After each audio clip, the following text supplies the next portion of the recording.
hour of 9 o'clock. Good morning to you, Grenada, Cayuga, Petite Martinique, the rest of the Eastern Caribbean, to you, wherever you are.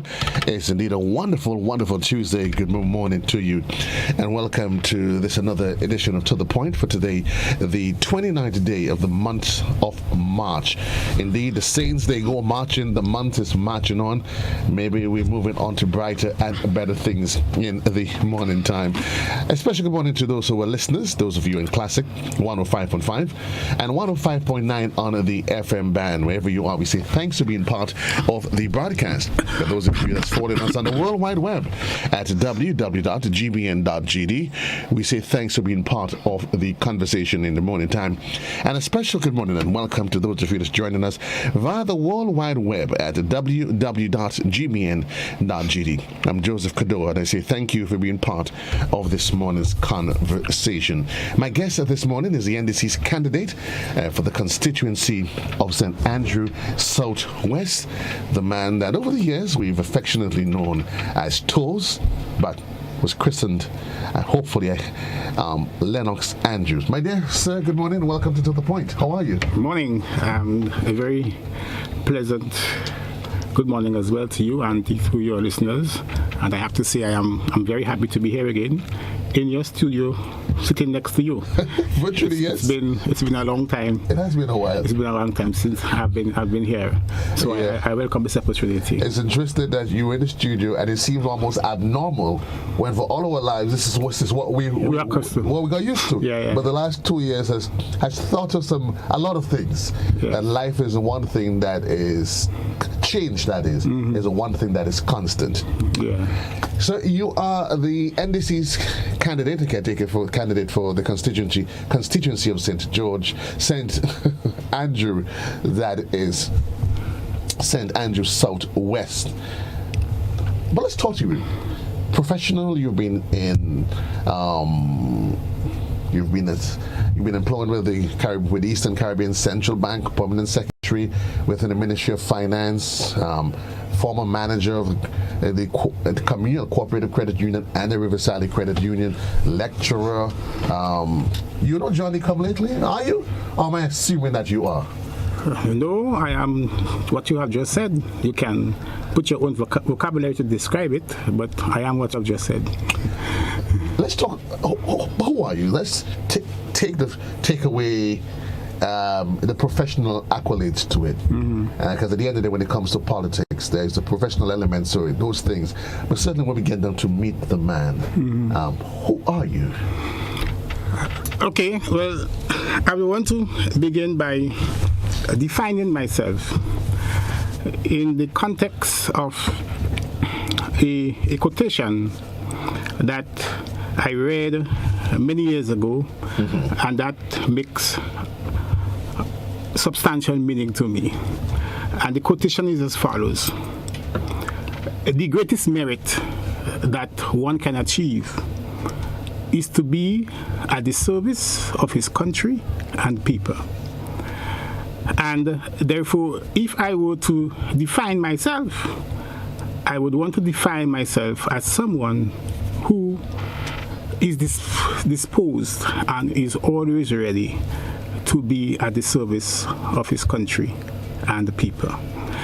And if you look at all of my life and all of my work, you would see that what characterizes my activities and what characterizes my behavior has always been the element of service.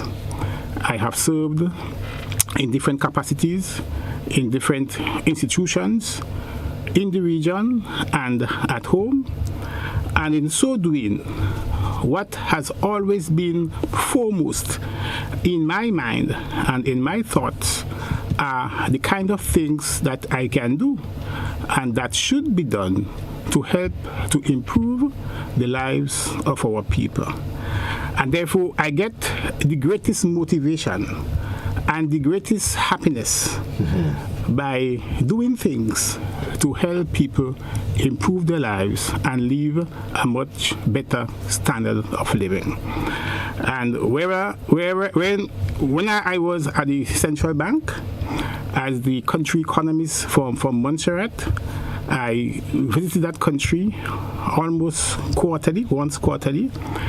And I recall in a conversation with the then governor, Sir Dwight Venner, the late, he asked me, I'm toast, that's what he used to call me then, is there an economy in Montserrat, given the fact that the country would have been destroyed by a volcano?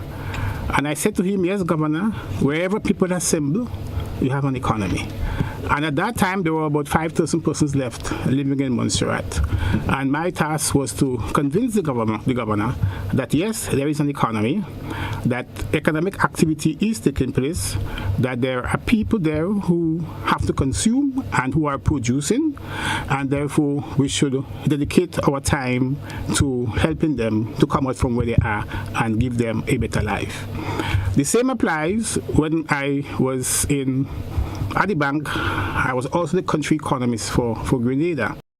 And it was my task to visit Grenada regularly and analyze the performance of the economy, meet with the main players, the government, as well as those who are in the private sector and those who are in the banks in particular, analyze the economy and prepare reports on the performance of the Grenadian economy, and also make recommendations of where I think the economy should go and what can be done, what fiscal policy may be best suited for the country, what monetary policy may be best suited for the country. The same applies when I was at the credit union. In fact, being at the credit union, it gave me a special understanding of what development really means. And I got a much clearer picture of the needs of our population, because I had a direct contact with people on a daily basis explaining to me the economic needs and the economic situations. And I, being the manager there, I had to find ways to help these people. Yeah. So while at the level of the bank and at the level of the government, I prepared what you may call macroeconomic plans and programs for implementation. At the level of the credit union, I prepared direct measures to help people, so that when somebody come to my office and talk to me, when they leave with a sense of happiness and a sense of achievement, because there is a specific measure that I would take to help them to improve their lives and make things better for them. But certainly, with that being said, was politics ever part of the conversation over all those years? The politics was never a direct part of the conversation. While I understand that what I am doing was really affecting people economically, and that within me there was a vibes for political activities, I never allowed political thinking to influence the decisions that I would have made relative to a person's situation. But having said that, I must also add that I have had a sense for politics from since my early school days. I went to school at the GBSS, and in those days we had a very vibrant students' council, and one of the lecturers who inspired us and organized us as students for that council was the late George Brizan. Yeah, so we, being students, were inspired, and he had a way of speaking. When he spoke, you listen, and you get a vibes, you get a rhythm, you got some kind of enthusiasm to want to do things. Yeah. So the motivation was from since those primary school days, and I recall taking part in the elections for the executive of the Students' Council. Right. And I ran for the public relations officer position. It was myself and my very good lawyer friend in town today. I can't call his name now. but just the other day he was reminding me that, I was the only man who was beating me in the contest. Yeah. So that vibes for politics and of wanting to serve people has been there from since my early years, secondary years formation. And when I went on to university in Cuba, it was further strengthened because I saw how Cuba and the Cuban Revolution, what it was doing to bring benefits to its population. And the Cuban education was such that it would say to us, you must go back home and contribute to your country's development. Yeah, right. They never wanted to keep you there. Go back home and contribute to your country's development. And after graduating and returned to home in my village where I grew up in Telescope, I got involved in many community activities. So, for example, with some other members of the community, we established what was something called the acronym TAG, Telescope Community Action Group. Yeah, and with that institution, we were able to start the building of a pre-primary school in Telescope. In fact, that pre-primary school which has now become a primary school in Telescope, it started with us because we were charged with the responsibility, or we charged ourselves with the responsibility of preparing the project document, yeah, and submitting it externally to get financing to start that project, and that was successful.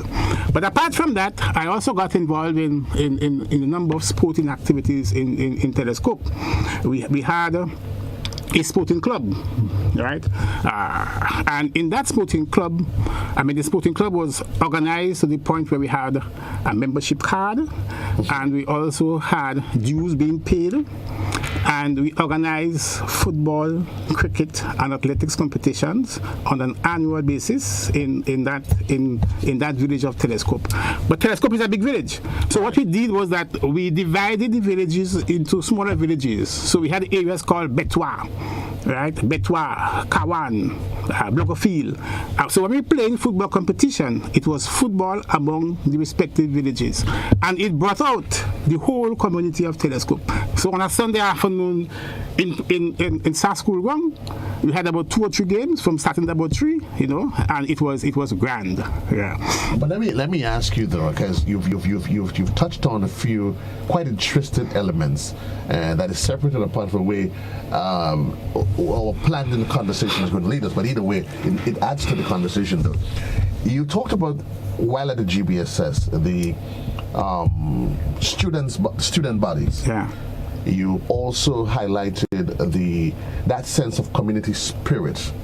You talked about commitment to serve one's country. You also highlighted the impact on the role of the late Mr. Brazan, and his ability as a leader to inspire a generation to come. How critical are those elements in one's development? Because we seem to be in a society where there's a lot of questions being asked about deviant behavior, and people are comparing the way society was then and what are the true qualities of a good leader? Yeah, you see, those developments instilled in you certain values that are important for human living and for human dignity. And one value is the value of work, right? And that value of work says that whatever you want to achieve, you must work for it. In fact, I have a saying that work is the source of all income. Yeah, work is the source of all income. So whatever you get, you must work for it. Good, and we can put this against what is happening now in our society. Are we working? Are we producing? Are we committing ourselves to work hard and to achieve and to increase our gross domestic product, our GDP? Yeah, and in fact, that concept of GDP is what I learned also from Mr. Bizan. And in that concept really, in my view, tells a lot about the quality of our people and the characteristic of our people. Because the GDP simply means the output of the goods and services that we in Grenada, living in Grenada, work and produce. So if we don't work and if we don't produce, then we have no GDP. So the more we work, and the better we work, and the smarter the work we work, and the more we produce, the greater will be our GDP. And it is that GDP that is available for our consumption. That is what we have, because that's what we work and produce. Yeah? So that concept of GDP gives us something about our level of productivity and our attitudes towards work and towards national development. Attitude to work and national development. We talked about wanting to work, to produce, so that we can address the question of the GDP. And very often we can't help but refer to the period from 1979 to 83, where many have argued, and we're not going to get into that it was one of the more productive and progressive period within our development as a nation. And many have questioned what has since happened to that will and commitment of our people to go out and say, yes, I can, I will, I'm going to play my part in nation building. What's your thoughts, though? What has gone wrong? What has happened? If maybe it hasn't gone wrong, but what has happened from then to now? Well, a lot has happened, and it may be difficult for me to summarize it in our allotted time. But what has changed now is the leadership, right? And the value that our leadership gives to our people, and the kind of direction and the kind of philosophy of development that our leaders would have and have had. I have a view that the best leaders the Caribbean have seen were those who were born in the first half or in the first quarter of the 20th century. Yeah? The Eric Williams, the Alexander Bustamante, the Forbes Barnham, the Michael Manley, and so on. They were great, strong, brave, outstanding leaders. And what characterized them most was that they had a strong sense of nationalism and patriotism. They felt that they could have done a much better job than the colonial masters. Yeah? And they felt that they were educated enough, strong enough, and committed enough, and intelligent enough to design plans and programs and policies to help improve the lives of the people. Yes, and they wanted that opportunity. So they were brave and they were strong. And if you read carefully of the kind of economic policies that they put in place, the institutions that they would have created, like CARIFTA and then CARICOM, yeah, they had a very strong sense of regionalism. They had a very strong sense of nationalism, and they were really committed towards improving the lives of our people. And those qualities you say in an absent form? I don't see it in many of them. I'm sorry to say, but if I am to make a distinction between those leaders then and those leaders today, the difference lies precisely in their economic policies. So then get towards developing the homeland and the people. So let me ask you the question then. If in your estimation that period the ship has since left the port, and we live in a different dispensation where we question the quality of our leadership, then one may ask, how then, and what merit should I then make the determination that I should make an investment in Toes, the man Lennox Andrews?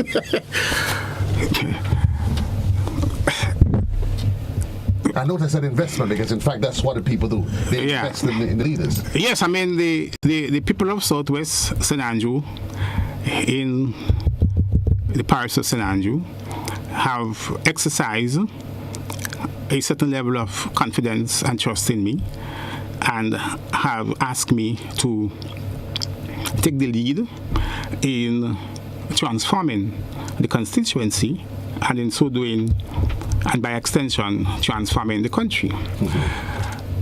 And I suppose they do so because they see certain qualities, right? The readiness to serve, the capability, the exposure that I would have had. And they also see the kinds of plans and programs that I have in mind, good, which in effect came from them. In my interaction with them, they would have indicated to me what their needs are. And what they are saying is that they want proper representation, somebody who can represent them and look after their needs. So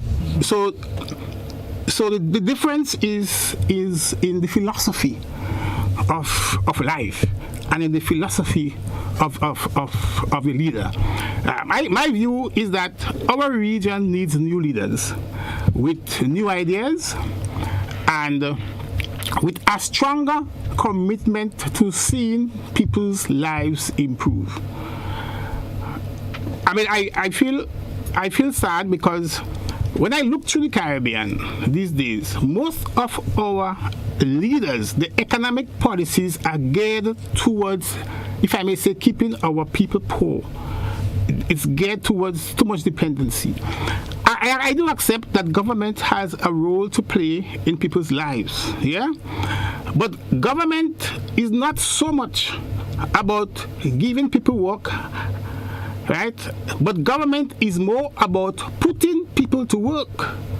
Putting people to work, it means creating the conditions for people to utilize the land, the capital, employ labor, yeah, and work and produce a good or a service for which there is a demand. Yeah. So what I think we need is that we need a new set of leaders with some new ideas and some new approaches to development. And that new ideas and that new approach indicates that the development must come from the people. And the people must be seen, one, as the object of development, which means that all development, the benefits of development must be for the people. And also, it means that the people must be the subject of development, which means that the people must consciously and actively get involved in that development process and know and understand that if they want the country to develop, then it is up to them. Yeah, it is up to them. And the role of government in that regard would be to facilitate, make it easy for the people who now own the means of production. They own the land, they own the institutions, they own the capital. Make it easy for them to utilize those means of production and produce a good or a service, and in so doing, develop your country. So I'm getting the sense that we've been placing a focus in the wrong direction. We are more focused on the politicians that we elect, where in fact the focus should be on developing the human capital. Yes, the people. yes. In fact, well, I mean, I studied economics, but I studied a special branch in economics called development economics, right? I mean, my master's degree in economics from the University of West Indies, St. Augustine, Trinidad, was precisely on development economics. And in that regard, I had to study the development theories, yeah, of the major economists of the time. So whether it's Rostow, whether it's Raoul Prebisch, whether it's Arthur Lewis, we have to study. And all of their development theories point toward one thing, Which is? The development of the human resource. And they are saying that for a country to develop, then its people must be empowered. Its people must be trained, its people must be educated, and its people must be seen. And the point must be driven home to them that developing this country lies in your hands. And I, as a government, would facilitate and make it easy for you to do so. But then you'll probably look around and you those that would argue that if you look at the number of tertiary level education that exists now, persons graduating from universities, the percentage per household has definitely increased. We have more children completing secondary school education, more completing TAM CC, more going to university, but yet. So isn't that our mean? Isn't that haven't we been developing the human capital, but yet we seem not to be getting anything out of them? So you have to develop the human capital in a way that the human capital must be able to work and produce and see themselves as the ones who have to develop the country. Yeah, and that has to do with the kind of training that you give to them. Now, if you train our people and if you educate our people to look towards government for a job when they finish, they go look towards government for a job. But if you train them to look towards themselves, yeah, and put in them the skills and the talent that they can use themselves to create jobs for themselves. So we're looking at greater entrepreneurship, but let me tell you, I mean, put it this way. Every human being is born with a talent, is born with an ability. In every person, there is a passion. There is something that we like and that we like to do. We have to be able to identify that passion in that person or in persons or in people, yeah? Identify that passion and provide the opportunity for them to develop, have that passion nurtured, and they can use it to earn a living and earn a decent living. Right? So let me ask you the question, therefore. We've highlighted all of those different things, and it takes us to the central question that is always foremost in people's mind: cost of living. And you hear the expression, cost of living continues to increase. Yeah. Everything is going up. Yeah. You're saying wood on the crap or back. More you work, less you can save. And yet the demand is for you to produce more. Mm-hmm. What are you hearing from the people on the ground? And as it relates to the cost of living, and the question is, how do we now turn the corner? Mm-hmm. It doesn't seem as though working is a problem. We are working. We are working. We could be working, but we are not producing, and we are not producing the kind of things that would make us independent, economically independent. I mean, you can't be totally, but independent and strong, yeah, and earn the necessary foreign exchange to pay for those things that we don't produce. Yeah. Now, the cost of living is simply the price you have to pay for a basket of goods and services that you want to consume. Mm-hmm. Yeah.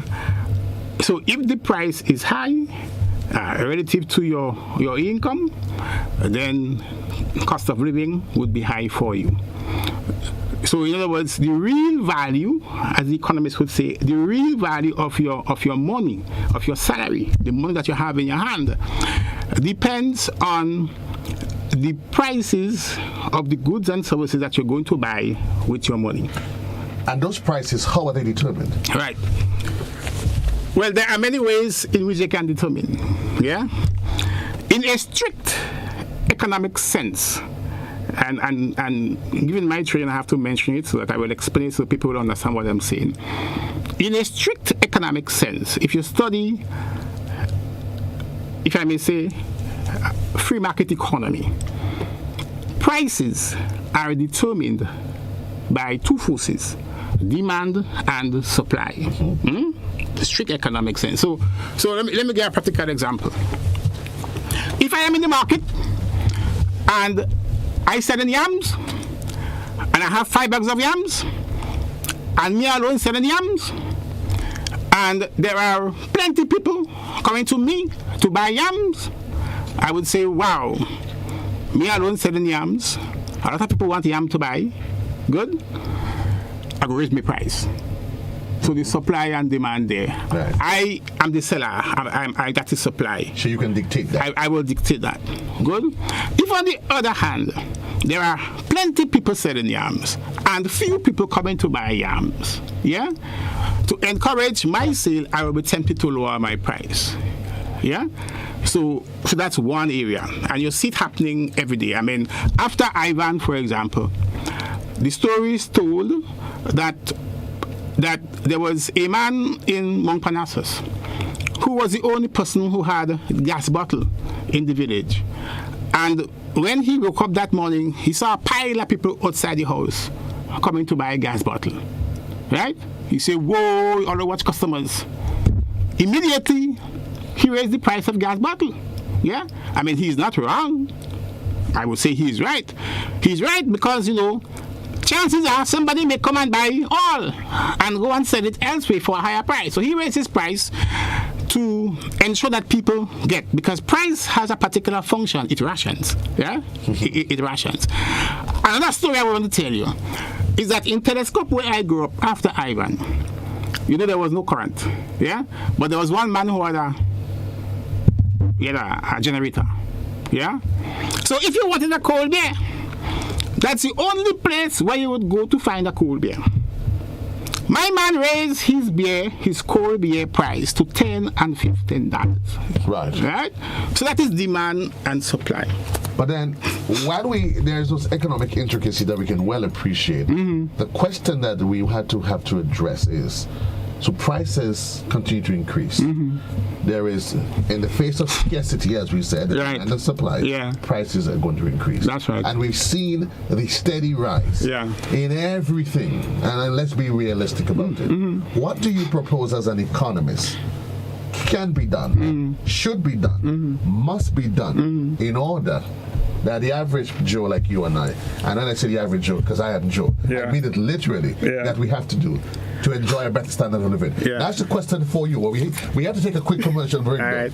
We take a quick commercial break. It's exactly 30 minutes. It's exactly 9:30 in the studio. We take a quick commercial break. When we come back, we go by my guest this morning is NDC's candidate.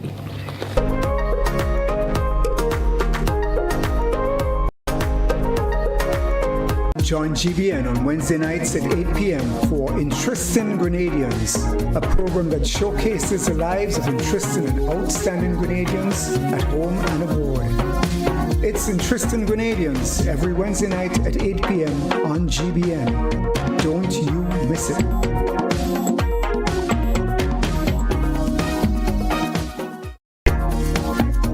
The region's first female amateur boxing ringside physician, Dr. Deborah Ann Stevens-John, on Interesting Grenadians this Wednesday night at 8 p.m. on GBN TV and social media platforms. It's Interesting Grenadians, Wednesday, March 30th at 8 p.m. on GBN. See you then.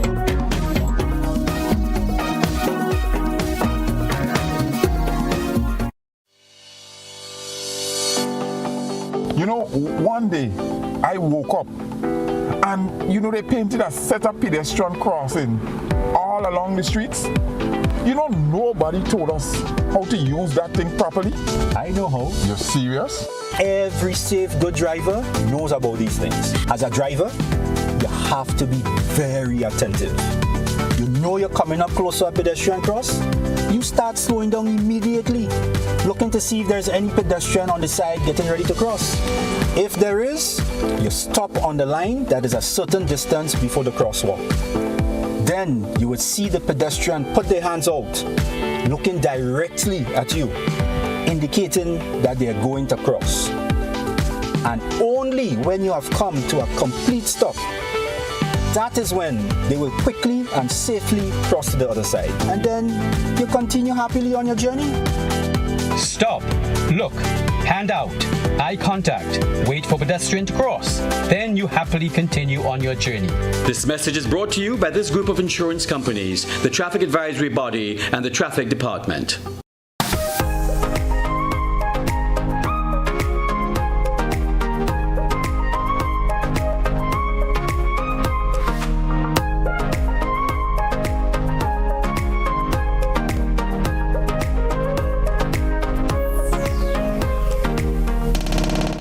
It's 27 minutes gone past on to the hour, of 10 o'clock, and welcome back to The Point for today, the 29th day of the month of April. For those of you just joining us, my guest this morning is Lennox Andrews.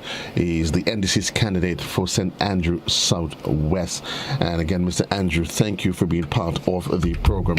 We do have a caller that's on the line. Good morning, caller. You're alive. So good morning to you, and good morning to Mr. Andrew.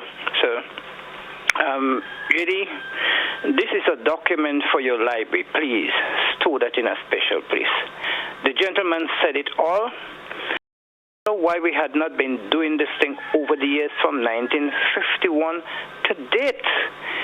The failure, yes, government need to put people to work and not to give work to. As a fact, no government should be, the private sector should be taking up 95% of the employment, and government 5%, because government jobs supposed to be static, but the private sector is supposed to be expanding in that. But in other words, the groundwork must be done to allow that to happen. Now, how do we solve that problem where we, over the years, had not been focusing on people's economic development? That is a failure. Where we are here, that is the root cause of all our problems, because people did not develop properly over the years. So therefore, they have nothing to fall back on to survive. So what this gentleman is saying, that should be practiced over the years. If that was done, we would not have been where we are, because people would be in an able position to help themselves and to help the economy. So, sir, you're right. But let me say it. You are a government, and perhaps not part of the future government. You should find someone with your kind of ideas and philosophy and bring this group together to solve our problem. Going into the alternating parties, I don't believe will solve the problem. You are too great, too good for either. You should be in the middle ground, doing what you want, what you said can be done and should be done, sir. Okay. But I wish you all the best. Thank you, caller. All the best to you. Yes. Thanks, caller, and thanks for your comments, which are encouraging, admittedly so. And I just want to add to the point that you make as regards focusing on people and on individuals, and letting people and individuals take the lead in the country's development, and let the government facilitate that. And we could ask a simple question: how are jobs created? How are jobs created?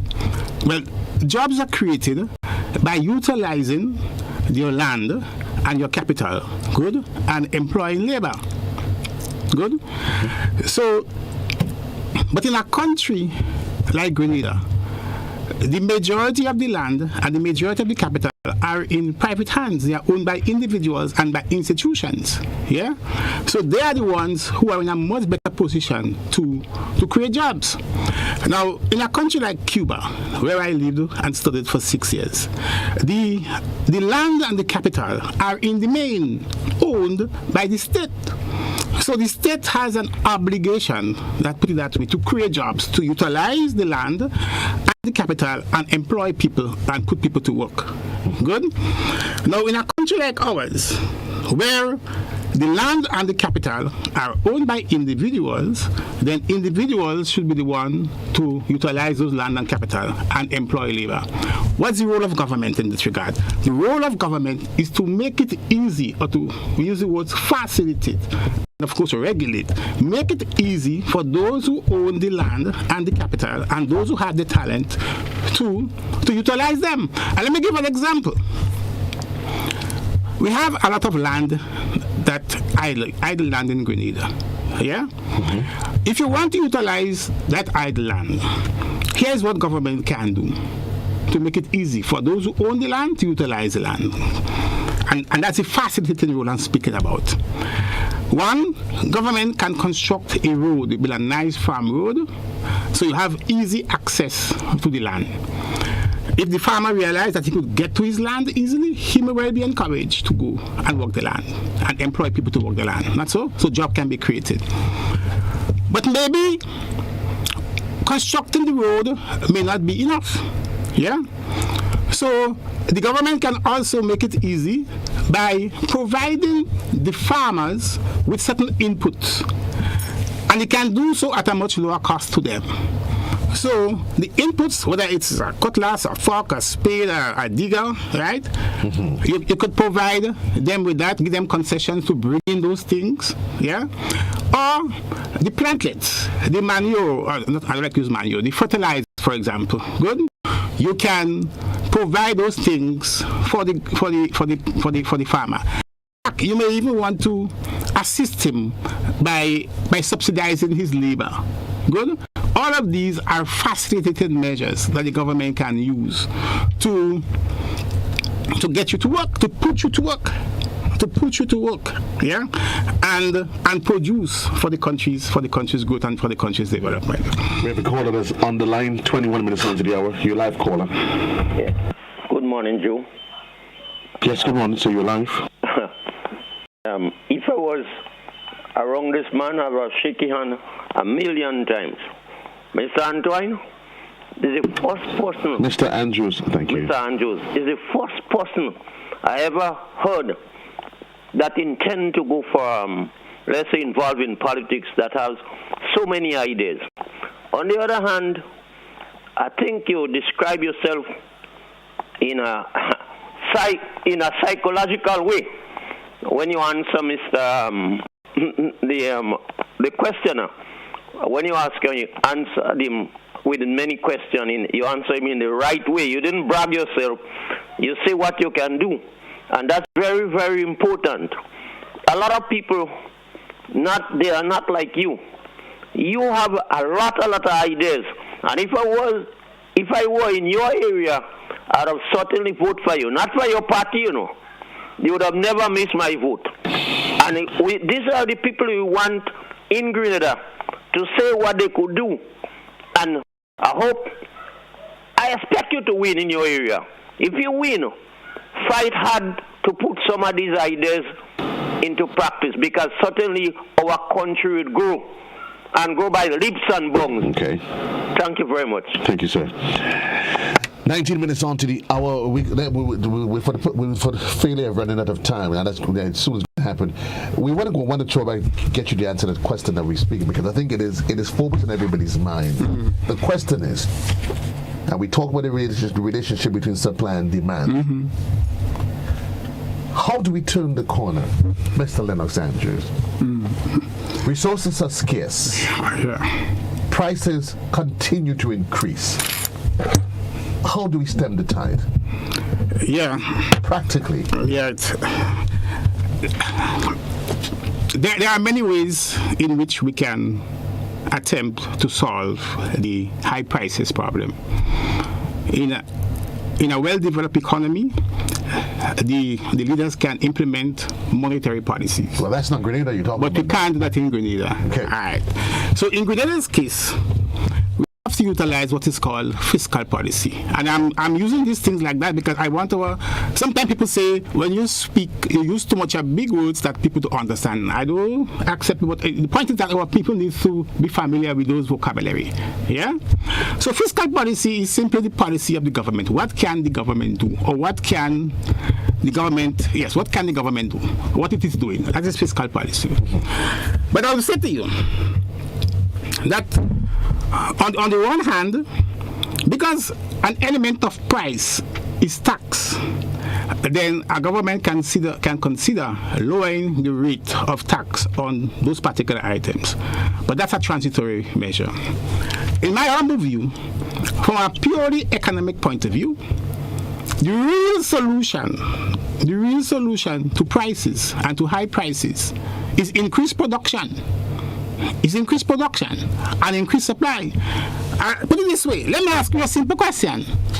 Why it is that diamond, which is not a necessity of life, is so expensive, but water, which is a necessity of life, is so cheap? The answer is simple.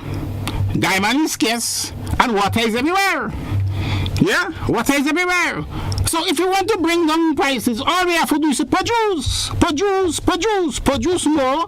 If you produce more, we can supply more. And if you supply more, we put more onto the market, the prices falls. And if the prices falls, then we can buy more and we could enjoy ourselves better. And then the question that rises is, what can we do to get our people to produce more? What can we do, right? And of course, that's a big, if I may say, a big national discussion that really and truly we should take, because for that thing to happen, we really have to bring the population together, because at the end of the day, as I said before, is we. That's our thing. But you have to agree, Mr. Andrew, that center to this conversation, the issue of production, then there are overhead costs, raw material. And in our case, the raw material, in a lot of instances, it is scarce. It is scarce. Maybe we might be decide we can food. Mm-hmm. We can grow. Yeah. But in terms of a lot of other things, we depend on on its importation. Right. And that lends itself to another problem. Then production cost, electricity, it is high. Right. With all of those factors, is it really possible? Yeah, it is. It is possible it is. that we can get to a point. Yeah, I mean, it's all has to do with a matter of fiscal policy and a commitment towards certain things. Let me tell you this. One of the reasons why I said I like our early leaders is because in their quest to develop the region, they implemented a policy called ISI, import substitution industrialization. They said, and their thinking was that a lot of the things that we are importing, we can produce them ourselves. Yeah? So they call that policy ISI, import substitution industrialization. And they made a great effort through fiscal policy, a package of incentives and measures and so on, and identifying people in the country and saying to them, we would want for you to get involved in this area of economic activity. Yeah, we will provide you with this package of incentives for you to do so. Good? And once you are ready, go and produce. Right? And that policy, of course, it worked. It worked for a time. But so that's the kind of approach I think that we have to take. The leaders of the country, have to design, first and foremost, a package geared towards encouraging people to get involved in a particular area of economic activity. Yeah, design that package. But more than that, they could also identify certain people. Yeah. To get them involved in that area. That's how you develop a country. Good? We have a caller that's on the line. Good morning, caller, you're live. Yes, good morning, Mr. Cadore, and good morning to your guests.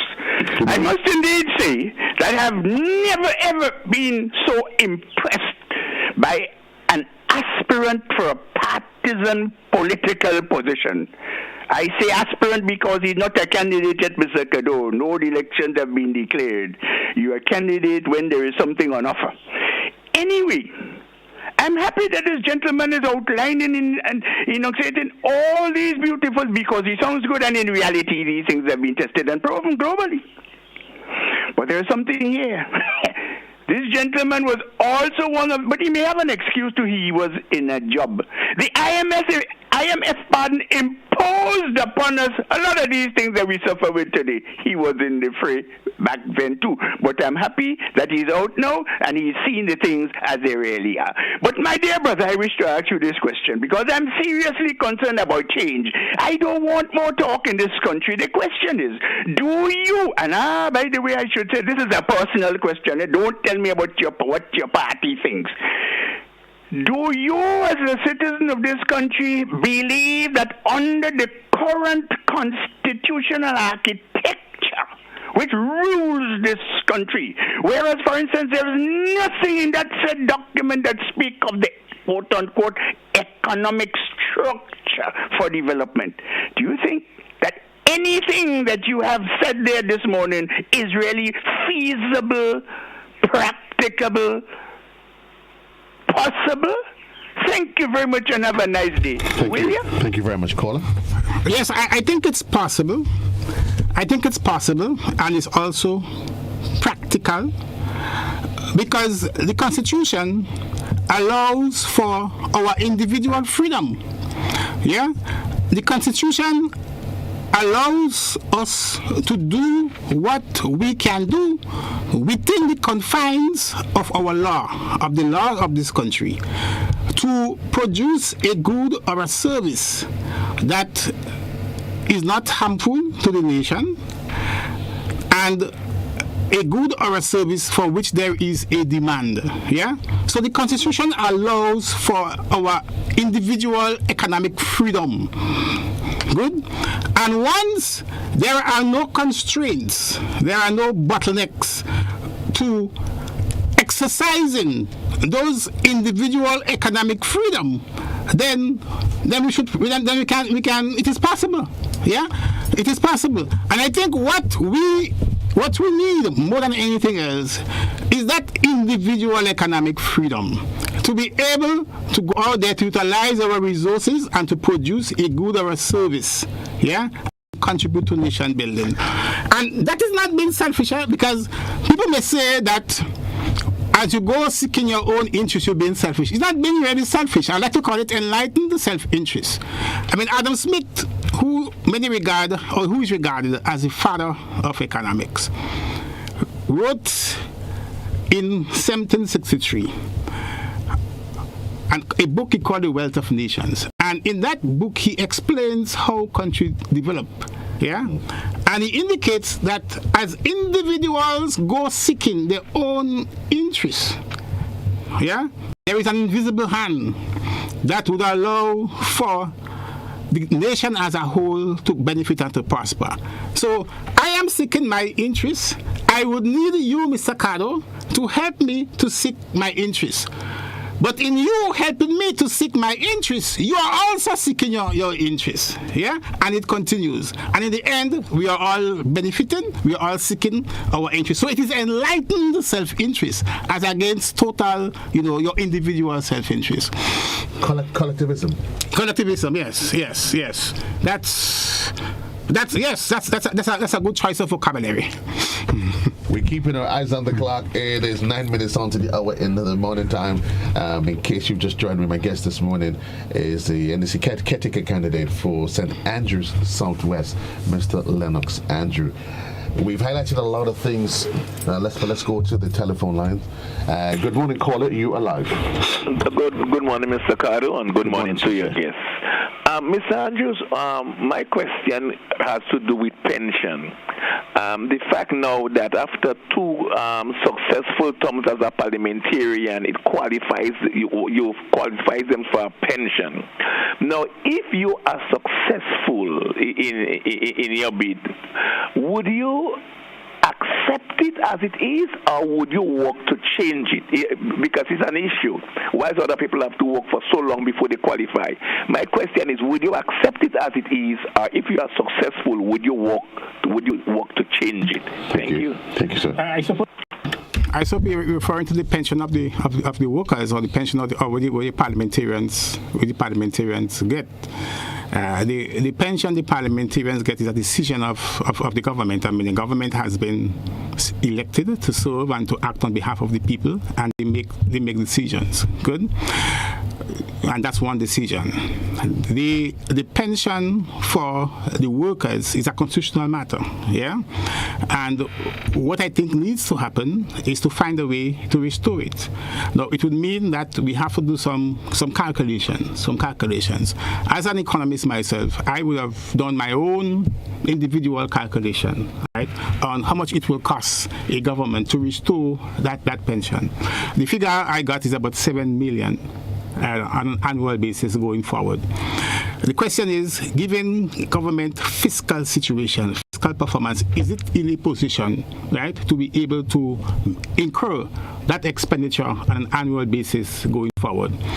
So that will be the debate, that will be the discussion. It would mean a discussion would have to be held, in particular, mostly with the unions, to come to an agreement and to develop an approach of how we could best deal with this pension matter. But the question, it begs me to ask the question. So you're saying we need 7 million on top of what we already. Yes.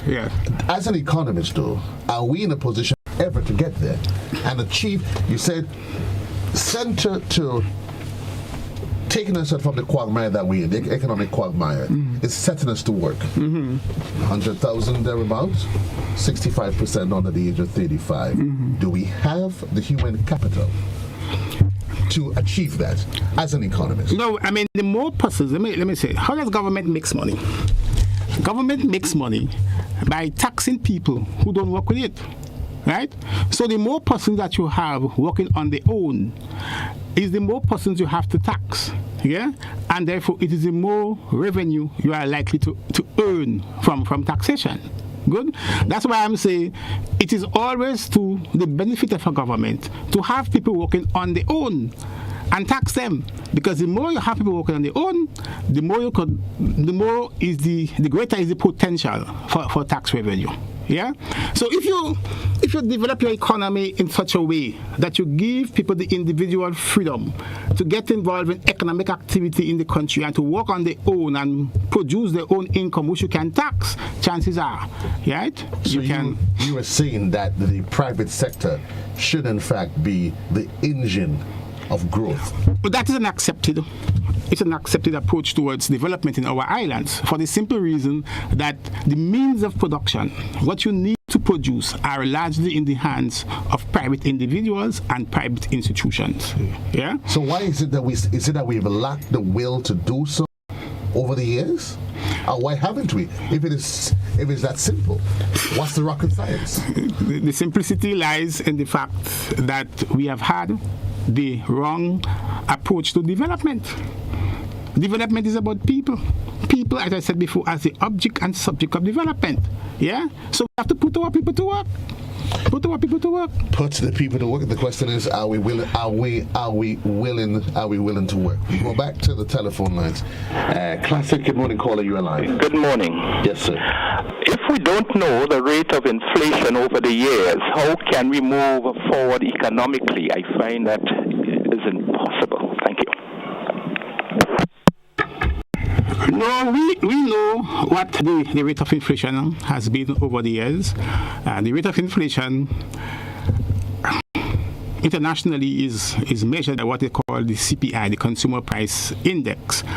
And the Consumer Price Index is made up of a fixed basket of goods that people would normally and regularly consume. There are issues with it, right?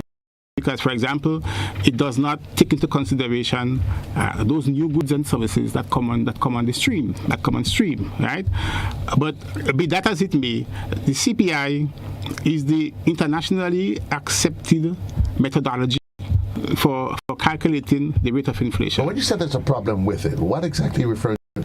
No, well, I mean, the CPI, the basket of goods in the CPI, right, could have, in Grenada's case, the basket of goods that we use right now to calculate the CPI was established since 2010. And then from 2010 to now, the pattern of consumption of the population has changed substantially. So nowadays, for example, we spend a lot on digital matters, right? The computer and all this, right? Those things should find themselves in the CPI. So what needs to be done is that we have to do a new household expenditure survey to get a better sense on what we are spending our money on. Yeah, and use that survey as a basis for updating the CPI so it could reflect the pattern of consumption of the population at a point in time. But you would probably assume reasonably that we continue to highlight what are our pillars of growth and development, and we've highlighted those. We've spoken about our commitment to advancing ICT and drawing the benefits thereof. Wouldn't it seem only logical that a conversation of expanding that basket of goods to include those elements be added in? Yes, I mean, yes, you can, but I mean, it's a in the first instance, it's expensive. It's a time-consuming exercise. I mean, a survey, but time-consuming, but it's necessary. But necessary. Yeah, it is necessary, and I think by now we should have moved towards letting the CPI, letting the basket reflect to a large extent the consumption pattern of our population. So it means, in fact, that in that basket of goods, that consumption pattern has never been revised, and that is what dictates the inflation rate. It means from then to now we have not got a true reflection of what inflation rate is. No, because with the present basket, for the past 10 years or so, our CPI is 2%. Inflation has been about 2%. Yeah, that's what we've been told. Yeah, no, that's what the CPI calculation is showing. Right. That's what the CPI. However, you see, the thing about it is this, when prices go up, and maybe that's another thing we could talk about. As a consumer, don't let those prices affect you. Okay. Yes. So if, for example, and that's where again the issue of domestic production comes in. If, for example, the price of milk, let us say, for example, were to increase, or as is happening right now, the price of corn and fertilizers and wheat and so forth, that is going up right now. If you do not want to be affected by those prices, all you have to do is don't buy it. But how can I not be affected? I have a family to feed. Right. So, there are alternatives to wheat flour. There's a guy in Peter Matnick who takes blagger, dries it, grind it, and make nice flour. I eat it already, tasting good. Right? That's an alternative. Good. Our breadfruit, my brother, is a wonderful starch. Yeah? These are all substitutes that we could use to prevent this effect of imported prices on us. And all I'm saying is that we have to find a way to encourage more domestic production for domestic consumption on those items that our people consume regularly. Right? That forms, that reflects the consumption pattern. A big part of our income would be going into buying these things. Can we produce those things ourselves? And that does not prevent us from focusing on the other sectors of the economy that would cause us to earn foreign exchange. Right? It doesn't prevent us. In fact, I think one of the strongest lessons that we have learned from the pandemic and from the present war is that while a country seeks to maintain its competitive edge by exporting, it simultaneously should focus on its food security, on domestic production for domestic consumption. Yeah? That's as a buffer. Different kind of external shocks, as we say in economics, that we receive from time to time. Well, that's a story, as they say, for a whole different time. Certainly, we've only but touched the tip of the iceberg. We've actually gone past time, and we haven't. But I just want to give you, for the purpose of encapsulated, I want to give you just a minute just to make your final, your summary statement. My final words to the population of this country is that we need to develop a stronger sense of nationalism, a stronger sense of patriotism. We need to see ourselves as the ones who are responsible for our own development, yeah? And therefore, we need to take the initiative to help ourselves. We must not stifle that natural drive in us to look after ourselves. Good? Our people do not really need a handout. What our people need is a hand up. Yeah? So as we go looking after ourselves, to help ourselves and to develop our country, If somebody is prepared to give us a hand up, then we take it. But handouts are not good. There is an African proverb of development which I found in my years of studies, which, when translated into English, reads as follows: "Don't give me the fish, but show me how to fish." That, to me, is the essence of economic development, and that's the approach I would like to see us taking as we seek to develop our country. The final word there from the man himself, Mr. Lennox Andrew, and I want to say thanks for being part of this conversation. The NDC's caretaker candidate for St. Andrew Southwest. Indeed, thank you, and looking forward to having another engagement here on To The Point. 4 minutes gone past the hour. We've extended. We've been over by 4 minutes, but indeed it's a pleasure being here. We say thank you, sir, and looking forward to have you here on another Tuesday or some other member of your party. Until then, Grenada, so long. All the best to you. JC loves you. Remember, as we always say, continue to live life, love life. Treat your each day as though it's your last. You sleep, you wake, you recognize you're still here. The question is, find and you define your purpose as to why you're here and trying to fulfill it. All the best. JC loves you. Have a great day.